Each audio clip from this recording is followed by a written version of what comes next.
ደግኖ መሰንበት እንደናቴ 9 ወር አልቅሼ ተንበርክኬ አምጬ ተንበርክበት አይኔን ባይኔ ያየሁት። ይህን ዘፈን ስሰማው በጣም ነው የምረበሸው።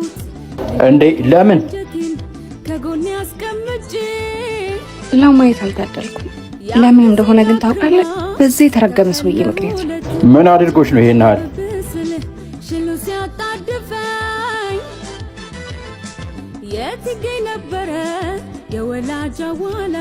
በእኔ የደረሰው በእህትህ ካልደረሰና ቀንና ማታ መለየት እስኪያቅታት ድረስ ትራስ አቅፋ ስታለቅስ ካላያት የኔ ህመም አይገባም።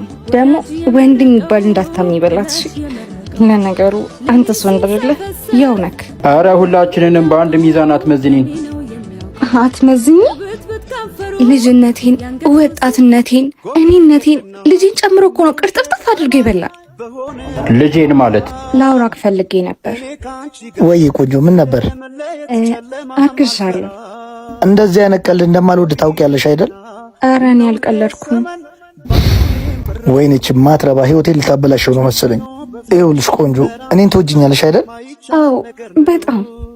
ጥሩ ህይወት እንዲኖረን አትፈልጊም እንዴ? እፈልጋለሁ እንጂ። ስለዚህ ቆንጆ አስወርጁ። ኧረ በስመ አብ በል። ኃጢአት እኮ ነው ደግሞ። ዶክተሩም ካስወረድሽው ከዚህ በኋላ የመውለድ ቻንስሽ ዝቅተኛ ነው ብሎኛል። ያን ዶክተር አምነሽ ሆነው ዝም በይው እባክሽ። ሲቀባጥር ነው እሱ ፈጣሪ ነው እንዴ? እና የኔ እናት ቃል ገባልሻለሁ። እሺ እኔ ልሙት፣ ትንሽ ጊዜ ጠብቂኝ። የጀመርኩት ቢዝነስ ስላለ ነው። እሱ እንዳስተካከልኩኝ ተጋብተን እንወልዳለን። እና ምን ተፈጠረ? አይገርምም?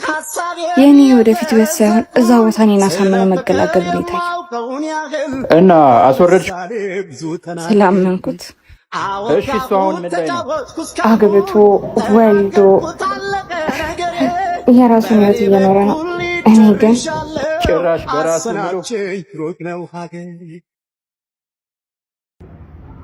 የማለልን እንጂ በቃሉ ታምኖ ይኖረልን የለም።